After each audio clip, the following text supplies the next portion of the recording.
they go along, we'll pick up one or two more of those products that they sell. They warehouse throughout the United States, and they're very proud of their customer service.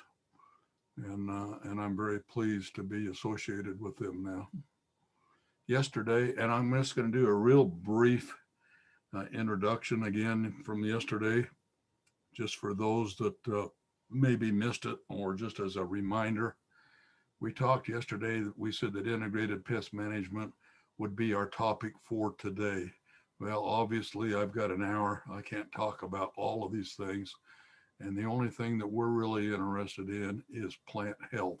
That's where we think that foliars can help you out. We talked some basic agronomics yesterday about plant health and some basic agronomics.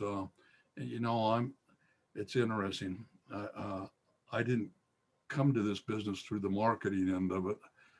Uh, I spent 7 years in school studying agronomy, and to me, everything is basic. And so there are a lot of basic things that have to be there, and we hit on a lot of those yesterday. So we're going to expand on this plant health. You know, one of the things that I need to remind everyone is that integrated pest management does not mean elimination of the pest. What integrated pest management means is that we can maybe lower that pest to a threshold that isn't going to hurt us. So there are several strategies that we can use. Uh, a successful IPM program should result in more efficient uses of pesticides, which usually means reduction in pesticide use. A little bit, I'm going to show you a lot of research today, and a lot of it revolves around not eliminating the pesticide, but just reducing the amount that you're using. And so that basically is the key theme uh, of what we're going to talk about. And that is that you really need to have a healthy plant for any of this to work. If the plants aren't healthy, they're going to get more disease. We're going to talk about all this. Okay. I think plant health in the past, you know, when Mark and I first started marketing the Grigg product line back in the late 90s and the early 2000s, uh, I was going around speaking, and I had a talk which basically keyed on plant health. Yeah, I thought it was overlooked. Well, it's not overlooked anymore because a lot of the companies now, even including the big companies, are now talking about plant health. I think everyone understands that plant health is the bottom line. And the other thing we're going to talk about, besides more efficient formulations, we're going to talk a little bit more about elicitors. We talked about elicitors a little bit yesterday, and I'm going to expand on that a little bit. I will say this, that Mark and I started doing research. I'm actually going to show you one of the first research projects that we did based on IPM, and that was back in 2003. So we've been at it now for 20 years, uh, trying to show that low rates of specialized products on a regular program basis could reduce the fungicide input on turfgrass diseases. So we talked about specific nutrients yesterday that could be used to increase chlorophyll production. We talked about specific amino acids and other organic acids and the difference between amino acids and organic acids. We briefly talked about kelp extract.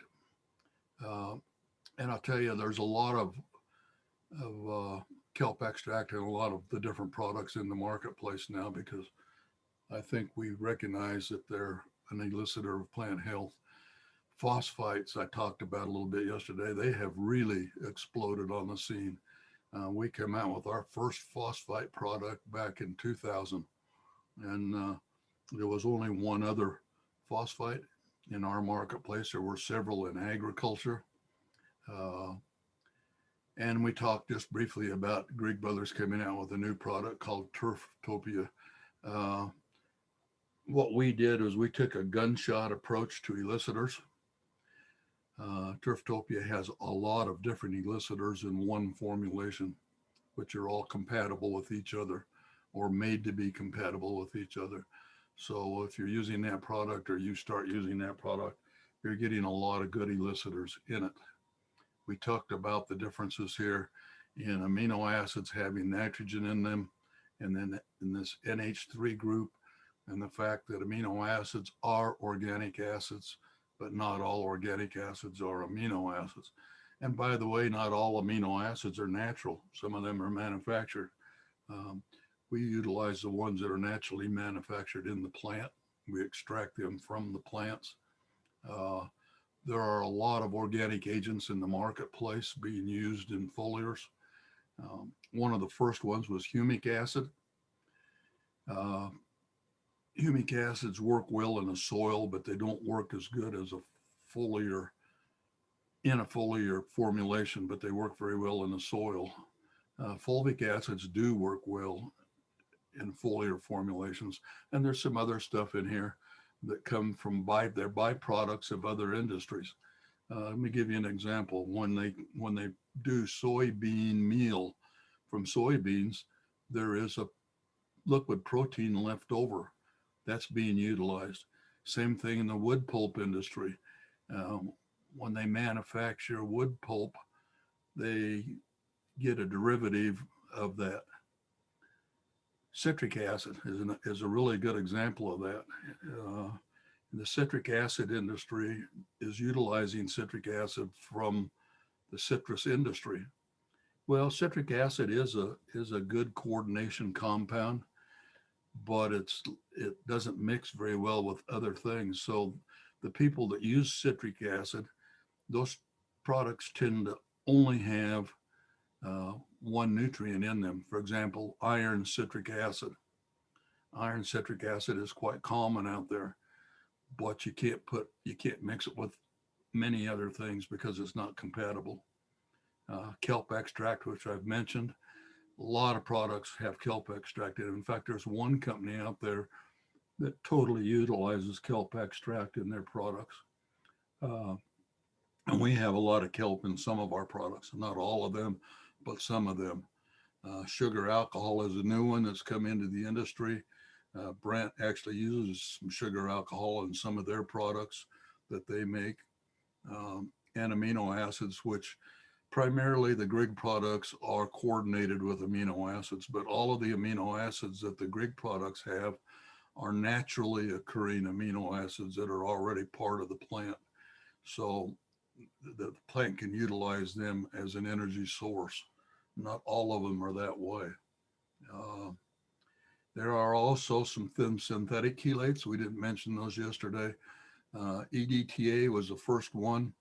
It came around in about 1935.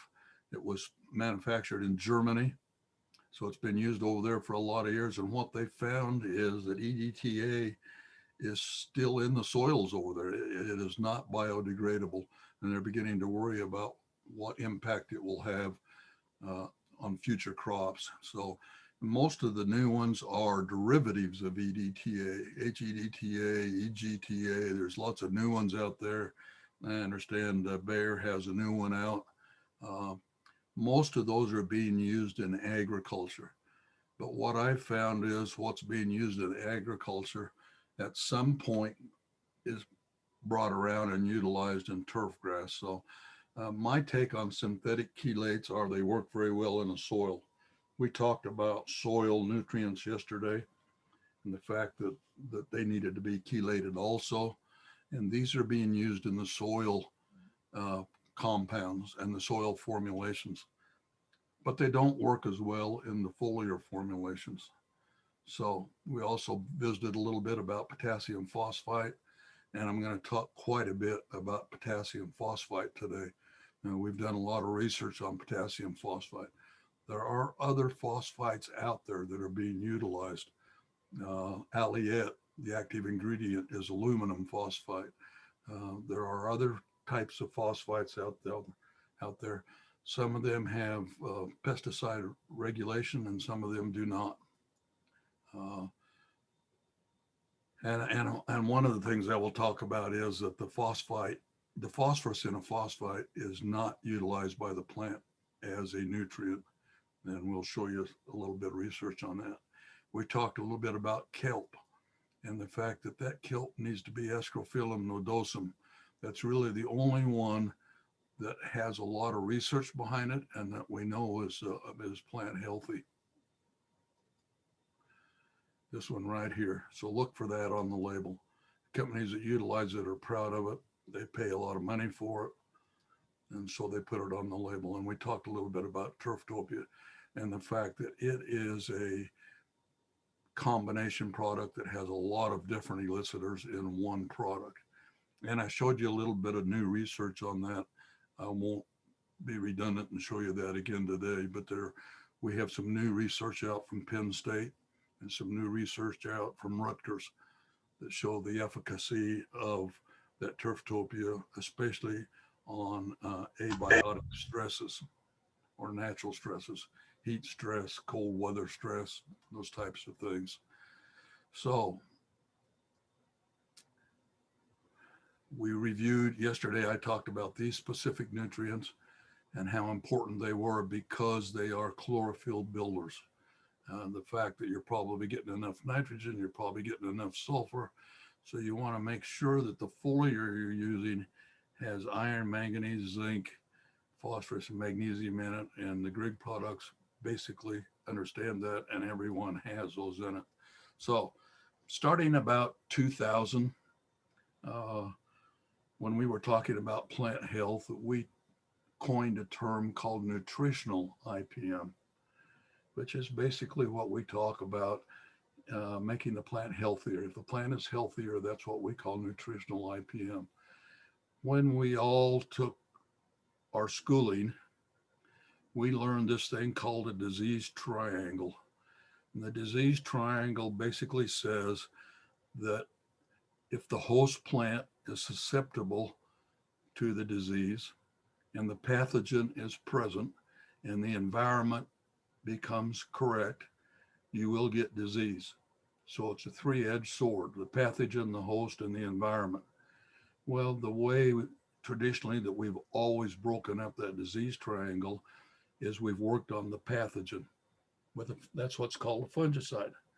Now, one of the things I always liked was Dr. Vargas taught us that they should have called those things plant medicines. Maybe they wouldn't get such a bad rap because that's what they are. So we've always worked on taking out the pathogen with a fungicide, and a lot of environmental fingers are being pointed at the use of those fungicides.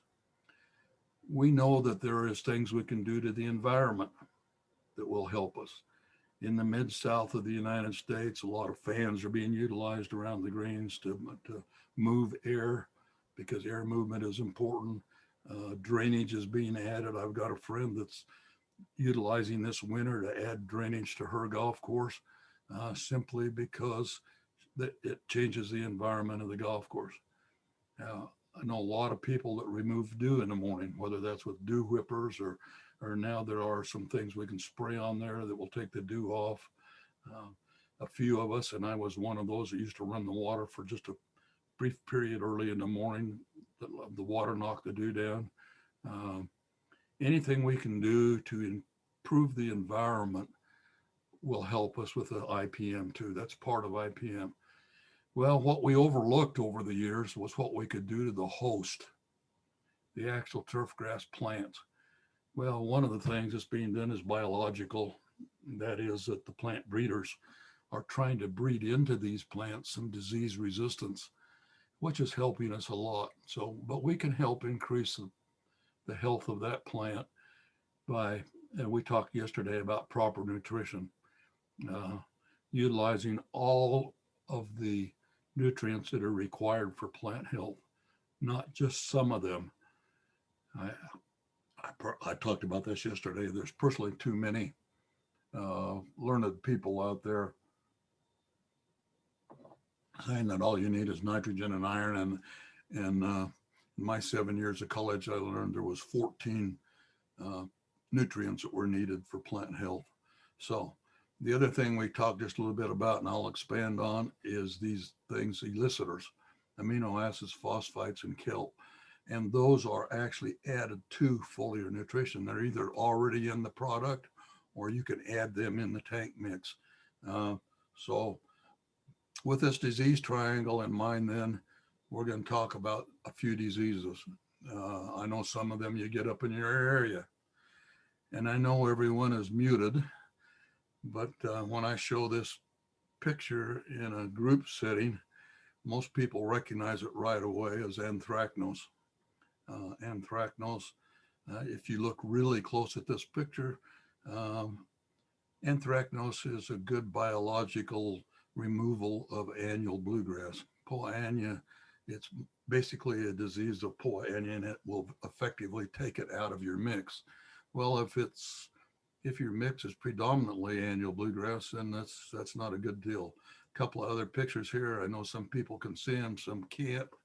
Uh, and I know that these are ugly pictures, but if you've ever had anthracnose, this is what it can do to you. Okay. It can be pretty ugly. Well, I wanted to talk just a minute about uh, the actual disease anthracnose. I've already said the primary host is annual bluegrass. It does occur in the summer months on creeping bent grass, or I should say it can occur on creeping bent grass, but it basically affects poa annua all year long. Okay. It's an asexual spore that's called a servulus or servuli, plural. It colonizes on the senescing leaves. That's the older leaves and the tillers down at the base. And it can occur in two phases as a foliar blight and as a basal crown stolon root rot. It looks like this. If you look down there at the base of that turf, if you pull those individual plants out and look down at the base, you can see the servuli on the tillers. And it can be easily seen through a hand microscope or a hand lens. A microscope is nice, but you can see this with a hand lens. Uh, if you really get down and look close and magnify it, you can see this structure.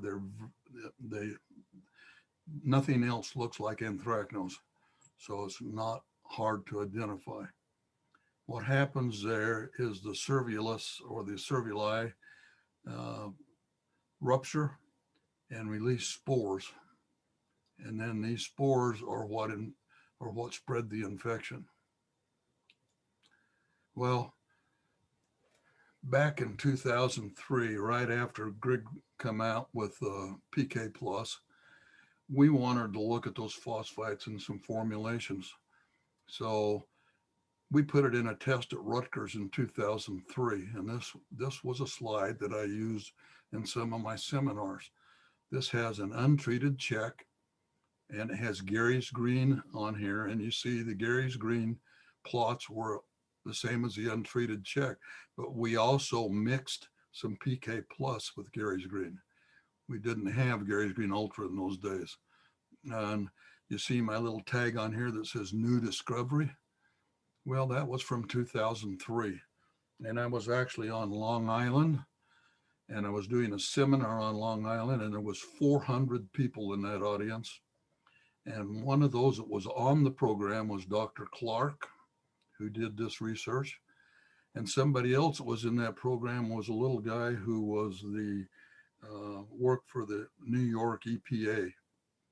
And I showed this slide because what I showed was that the PK Plus in the mix reduced the anthracnose by about 50%. Did not eliminate it, but it reduced it. And he came up to me in the hallway afterwards and said, "You need to take that slide out of your presentation." And I said, "Why?"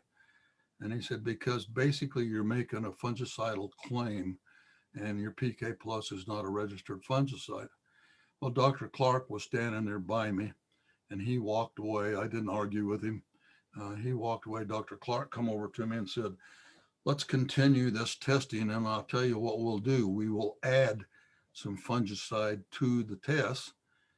Then we can show this slide or any other slide we want because in my opinion, adding a little bit of fungicide to that PK Plus would be a good thing anyway." So that's what we did. And for the next 10 years straight, Dr. Clark tested this in his programs. And I'm going to show you just a few slides from that.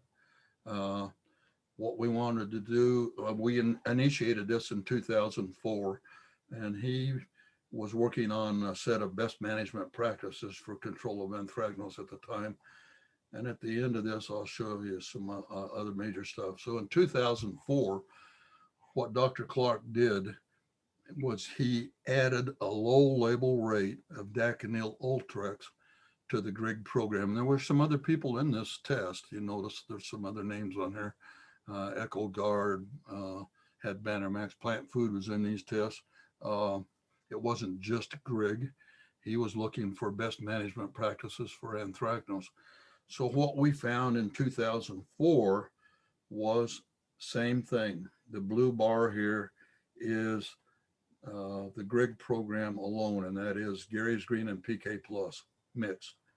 And you notice that once again, it reduced the anthracnose by about 50%. He's running 60% in September anthracnose infection, and it reduced it down to about 25 or 30%.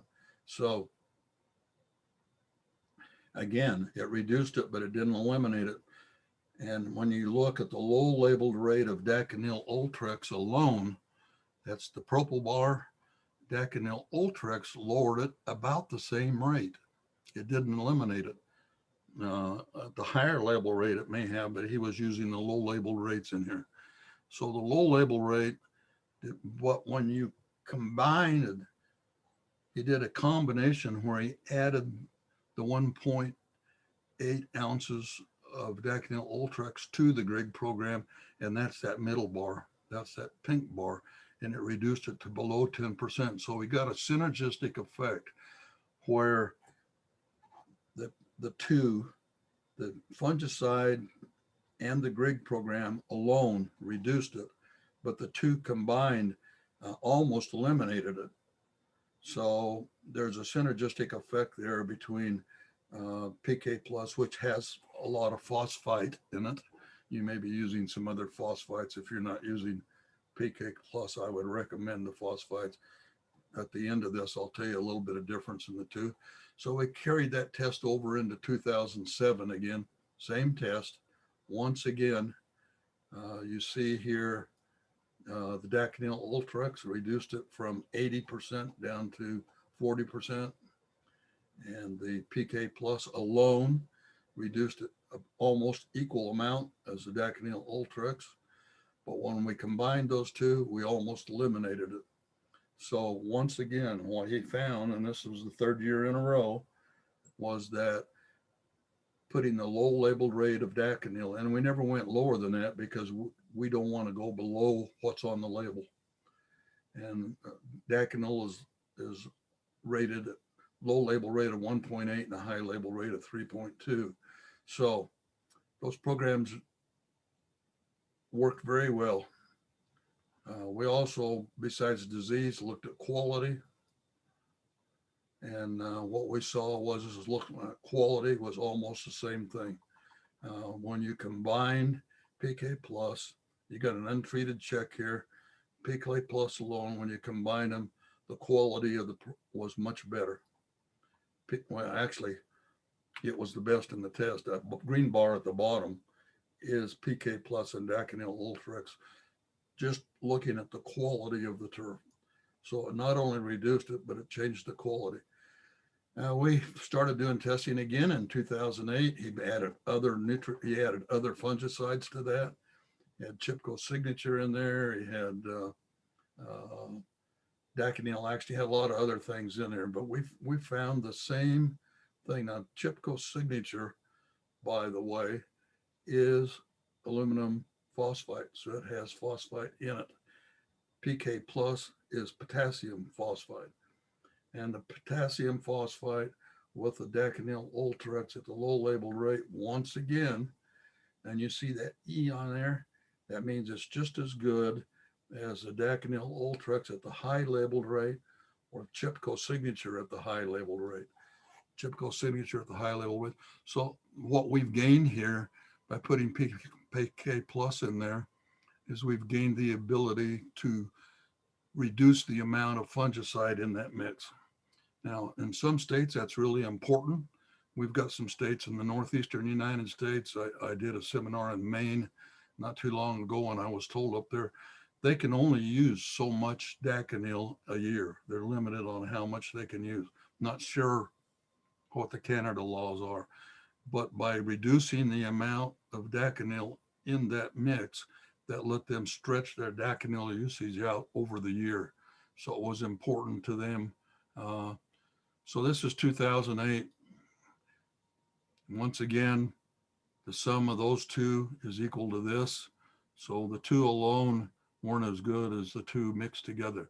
Well, and then starting in 2009, we started mixing some other contact fungicides in there. Here's a test using Medallion. Uh, we used several different contact fungicides. And what we found was, I won't bore you with all of these slides. What we found was that any contact fungicide that you mixed at the low labeled rate with PK Plus did the same thing as the Daconil Ultrex, but nothing worked better than Daconil. And we also started using the Daconil Action formula as well as the Ultrex, and both of them we got the same results. So here we are 2010, here we are in 2011. So guys, one of the important things that I can tell you is we talked about yesterday, when you're using a foliar, look at people that have science behind them. You can't name me another company that has 11 years of test data on their products on anthracnose. Uh, they just aren't doing it. So, and we are still doing it. We're still in these tests. We're still working with Dr. Clark. Uh, but anyway, in 2011, what we found was we could go all the way down to 0.25 ounces of Medallion and mix it with the Gary's Green and PK Plus and get the same or better results than the high level rate of the fungicide alone. In fact, this bar right here with the brown and with the triangle is the high labeled rate of Daconil. Okay. The blue bar is the high labeled rate of Signature. Uh, the Grigg program mixed with low label rate or a quarter of an ounce of Medallion did a far better job. Okay. Well, what then came out in 2011 from all of this test data, and there were a lot of other things that were running this test. And if you want to get that test, I've got the URL here at the bottom. It's basically www.turf.rutgers.edu, and you can find it under Dr. Clark. And Dr. Murphy was involved in it, and several other professors, including some graduate students. Well, and I use this as my summary. Here is what is the way they summarized it. That there was an interaction there between abiotic and biotic stresses, and that anthracnose was basically caused from too low rates of nitrogen. Guys were knocking off the nitrogen to keep their green speeds up, and low nitrogen was encouraging the anthracnose. The low moin heights, which I know it's hard for you to regulate that, traffic, poor drainage, and irrigation management. So, nitrogen use. Here is a graph from 3 years of testing. They combined this graph. This is 2009, 2010, 2011. And what you can see here is on all these years is the ideal rate of nitrogen was around between 3.5 and 4 pounds of nitrogen a year.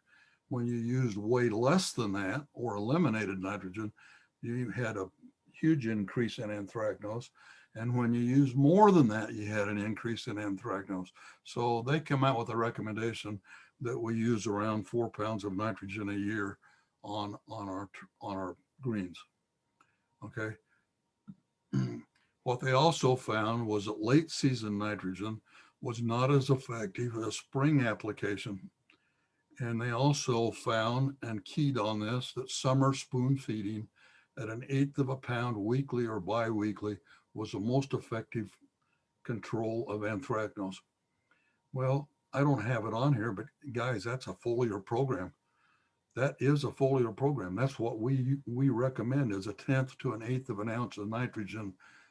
If it's weekly, we want to go a tenth of an ounce will work, or a tenth of a pound will work. But on a bi-weekly, I really think you need to go an eighth. Uh, and the spring applications are good supplements to spoon feeding in the summer. So what we started recommending to our customers was go out with your spring application and spoon feed all summer long with foliar program, then come back in the fall with your second nitrogen application. So two applications of granular and the rest of the time and through the summer months with foliar. So let's look at these in this format.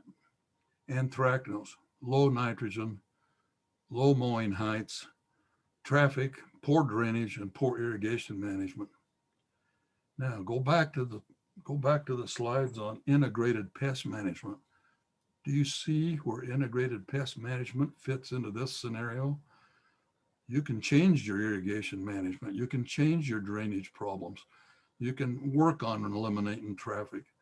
You can change your mowing heights. Yes, maybe you're going to have to raise them for a little bit at certain times of the year. And if you get into anthracnose, you can certainly alter the amount of nitrogen you're putting on there. This is ideal fit for IPM. And what IPM says, you do all of these 5 things first. And if that doesn't do it, then you reach for a fungicide, or you mix a little bit of fungicide in with your nitrogen that you're putting on in terms of foliar. So here was their recommendation in a nutshell: adequate soluble nitrogen. PK plus we found alone would provide some level of suppression, but it probably isn't acceptable if you're in a disease mode. Uh, Spoon feeding, you want to stay around an eighth of a pound in. PK plus, and I will show you those slides, needs to be at 6 ounces. We've got research that shows that 6 ounces every 2 weeks is better than 4 ounces weekly. And I'm going to show you those. So keep your PK plus at 6 fluid ounces every 2 weeks. And I'll show you how we came up with that. We know that there's a significant synergistic interaction with PK plus and contact fungicides. How do we know that? Because we've been doing it for 20 years at major universities. I don't know any other company that's done that. Contact fungicides were the most effective when mixed with PK plus. That included Daconil Ultrex, Daconil Action, Medallion, Chipco 26 GT, and I'm going to show you some of those slides. Need to be in that mix at the preventative rate or the low labeled rate. And you're going to get better suppression with that contact in there, much better. Okay, combining PK plus with Daconil Action provided the best suppression in all of their tests over all of those years. By the way, I told you can download these slides. I also understand that the Even Spray is recording this, so you can also get a recording of it. We initiated, I showed you yesterday a major test that we did by financing a graduate student, Nancy, to do some work for us at Michigan State. We did the same thing here in the UK. Mycodochium patch or pink snow mold is their #1 disease problem in the UK. So, and it's now Dr. Dempsey. It wasn't at the time. Dr. Dempsey was working on his PhD at the time, but he now has a PhD. The fate of phosphites when applied to turf grass to effectively manage Mycodochium patch. So what he's looking at here is phosphites and pink snow mold or Mycodochium patch. We know that PK plus, the phosphite in it, is rapidly assimilated in turf grass. We know that it translocates throughout the plant. Any phosphite you use is translocated. We also know that it accumulates in the leaf tissues. We know that from all the research that's out there. So what Dr. Dempsey found was that the rate needed to be in the leaf 1,800 parts per million. If you have that level in the leaf, it's just like putting antifreeze in your car to keep it from freezing. This is putting the phosphite in the leaf to help it protect itself from the mycelium. Well, I got a slide that shows that. Okay. What he has here, I've got 3 Petri dishes here. And in this Petri dish, he's got 1,800 parts per million of phosphite. And he's inoculated it with the disease organism from Mycodocium. So you can see it did not spread. The one in the middle, he inoculated with phosphite. The difference, the PO4 is a phosphite and PO3 is a phosphate. That doesn't look like much difference at 1 oxygen, but I'll tell you, it's a huge difference in the way it performs. And then he had a control, which didn't have anything in it. Well, you see the control or the phosphate really isn't any better than the control. So with that in mind, then we look at and we know he can sample the amount of phosphite in the leaf itself. You can actually quantitatively figure that. We know from those studies that when you put the phosphite on the leaf, that it will stay in there for about 2 weeks at that level. So if we look an hour after we've made application at 6 ounces of PK plus, an hour after that application. And by the way, if you're not using PK plus and you're using another phosphite, you're going to have to talk to them about what label rate it takes to get it to that level.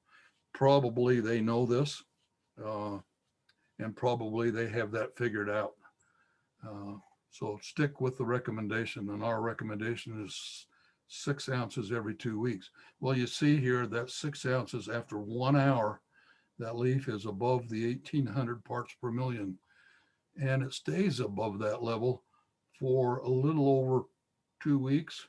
It actually stays in the leaf for 4 weeks, but it's above that 1,800 level for 2 weeks. So what we're telling you is if you put it in there at 6 fluid ounces every 2 weeks, it's going to maintain that leaf at a level above 1,800 parts per million. Here's his plots. And what he did in his test was he used 3 grasses. He's got a colonial bent grass or an upright bent. He's got a creeping bent grass in here, and he's got annual bluegrass in here. And he repeated his applications every 2 weeks, and he has 5 replications. 5 is more than most researchers use. Most researchers use 3 or 4 replications. He replicated it 5 times, and he assessed his plots every month. And then he rated them on the percent of disease infection in each plot. All right, here's what he found. And you've got all 3 grasses here. Okay, let's just look at annual bluegrass and creeping bent grass. We're not going to look at the highland bents. The red one is the Poa annua. So he's basically running here. You can see that red bar, a very high rate across the board of infection in his annual bluegrass. And the purple one is the bent grass, which is right next to it, and it isn't a lot different. Here he has his control, which is fertilized. He fertilizes this. He hasn't eliminated fertilizer. So if I look at this bar here, you can see that over here is the Chipco alone. Okay, Chipco 26 GT. Okay, which is their standard for Mycodocium. Chipco alone is the B on here. It reduced it down to about 10% infection from about 60% infection. Okay, once again, when he added the PK plus to it, here in the 3 ratings, he's eliminated it twice and very low on the other one. So that's C. is best in the test. Okay. C is the best in the test. And you can see the fertilized plots aren't much better than the unfertilized plots. So once again, adding PK plus, which has phosphite in it, potassium phosphite, to the Chipco 26 GT got his best control. Well, here's a picture. I like pictures. Here's those plots right here. You can see they look much better than any of the other plots out there. Are the PK plus at 6 fluid ounces mixed with the GT or the icoprodine, iprodine. Okay, here it is. And well, what we did then, we took that, and that test was all run in the UK. It was done in Ireland. And we went to Rob Grolimbiowski. Some of you might know Rob. Rob used to be at Oregon State University. He now works for, I think, Bayer. But he did these tests, and we did the exact same test. And what you see here is the long bar or the brown bar is untreated. Okay. The Chipco 26 GT is the blue bar. And yes, it reduced it down below 10% infection. But when we put it in there at the low label rate and mixed it with PK plus, okay, it just, that's the one with the arrow on it. You can't hardly see it, so I put an arrow on it. It's the green bar down here. It just literally eliminated it. Once again, I like pictures, and this particular picture, the PK plus in this picture is alone. Just look at what PK plus alone, with nothing else added to it, did for the microdocium patch. Okay. Now, this test was continued even after Grolimbiowski left. They're still continuing. I think it's been going on now for 6 or 7 years. And for every year, we get the same results.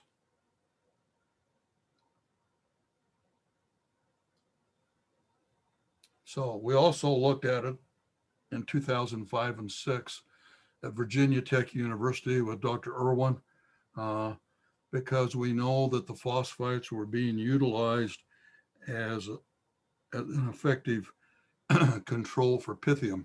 I don't know if you get pythium up in that area. Maybe you don't get pythium. I know you get anthracnose and pink snow mold, but I'm not sure about pythium. But I thought it was interesting here that what he wanted to do is he wanted to look, and it's a devastating disease in the summer in the Mid-South. And he knew that phosphites were the active ingredient in several registered fungicides. And he also knew that phosphite existed in several fertilizer formulations, which PK plus is. It is not a registered phosphite. It's a fertilizer formulation. Well, he wanted to know if that source of phosphite was, as an additive, was important. And he wanted to know if it made any difference, if all of them are the same. And basically what he found was, yes, it was effective for controlling pythium blight on annual ryegrass fairways, as long as there was potassium phosphite in the product. You look across the board, didn't matter if it was Alliet's signature. He had Subdue in there as a check. He had experimental products in there. Another one called Vital Sign, which is a phosphite, PK plus, which is a phosphite. And what he found was that as long as it had phosphite in it, it would control pythium. I didn't put any pictures in here, but I could have. I had some outstanding pictures to show that. So the other one that I just alluded to begin with was the fact that phosphite does not provide phosphorus nutrition. Now, I've come all the way around the board on that one. When we first started using the phosphite, I couldn't fathom the fact that there was phosphite in it, or phosphorus in the phosphite, and it couldn't be utilized as a phosphorus source. So I went to Kevin Frank, who most of you know from Michigan State University, and we did some test data. And again, I've got a picture of that test data. We did this in the greenhouse. We did it in sterile sand, and that sterile sand didn't have any nutrition in it at all. And some of it we added some phosphate, and some of it we added phosphite. And this is after the seed germinated and began to come up. It wasn't in there to begin with. And then we did some with PK plus. What you can see here is that the phosphite, you can pick out every one of these that had phosphite. The phosphite did not provide nutrition for the turf grass. We had a controlled phosphate spray in there, and the phosphate spray provided lots of nutrition. Okay. PK plus, on the other hand, has both phosphite and phosphate in it, and it did provide good nutrition. That's because it has some phosphorus in it. Now, what we have found since I took these pictures is that and that's another whole program that we could talk about if I ever get a chance to come back up to Even Spray, is I talked about those tests that we did with Nancy at Michigan State University over a 7-year period. Basically, what we found there was, as long as you had phosphorus in your foliar program, and there's phosphorus in Gary's Green, and there's phosphorus in PK plus. As long as the phosphorus is in there, you really didn't need to put any phosphorus in the soil. And we did that for 7 years, and showed absolutely that you could supply the phosphorus you needed in your foliar program. Well, that makes the environmentalists happy, because they don't want that phosphate in the soil, because it will persist in the soil. So take this for what it's worth. I can show you all that research. My time is up, so I can't do it here unless we do another, unless Even Spray wants to do yet a third webinar, and let me talk about that some. So basically, the other thing we found, and I talk a little bit about in some of my seminars, is that we were the only ones that put any phosphorus in with our phosphite. And we got a lot of criticism, and our competition points out that the percentage of phosphite in the PK plus is lower than theirs. Well, that's because we put phosphate in there too. So we couldn't put as much phosphite in there because it had phosphate in it. And what our research shows, that the combination of the two is better than the phosphite alone. Now, I have noticed at the last show I went to, which was San Diego a year ago, that there are some other companies that have taken our lead and are now adding some phosphorus to their phosphite products. I know at least 2 that are doing that. But let me warn you, there's 20 companies selling phosphites out there. So, and there's only a few of us that understand that that phosphite does not provide nutrition. In fact, it can actually be detrimental if you don't put some phosphate in it. So I thank you for your time. Once again, my hour is up. My understanding is that there will be a short test given to you. Unfortunately, one of the tests got sent out prematurely, and that's the one on IPM, and we might have to resend it to you. But the Canada government now requires you to prove that you took this webinar, and the only way you can prove it is to pass a small test. So Ian, you want to take over from here? And we can answer questions if you have questions. Yeah, if we've got any questions, you'll notice at the bottom of your screen there's a chat button. You can pose any questions to Gary. The test, however, is only for the Ontario people, because Manitoba government, we've taken a attendance record of those that have attended, and for whatever reason they don't need a test. But Ontario, you will be getting another copy shortly. So I'm just wondering if there's any questions of Gary. You can type them if you don't want to say them. You can, there's a chat bar on there that you can go to. Click on chat, type your question, or you can ask it. Just unmute your mic. Didn't get any questions yesterday because I did such a good job yesterday. So we'll see if we got no knocked questions. It out of the park. Say that again. You knocked it out of the park. Yeah. No questions? Ian, it's your control now. Okay, well, no questions for Gary. I guess you got another A plus. So with that, we want to thank you and Jared, of course, for this presentation. And we look forward to more in the future.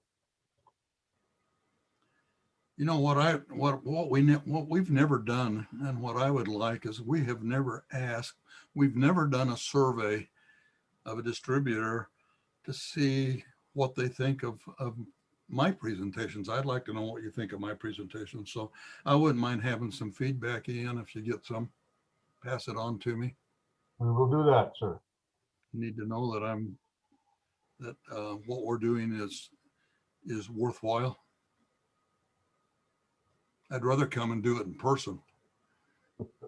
Absolutely. I guess that's it. Take With care. that, thank you all for attending and take care.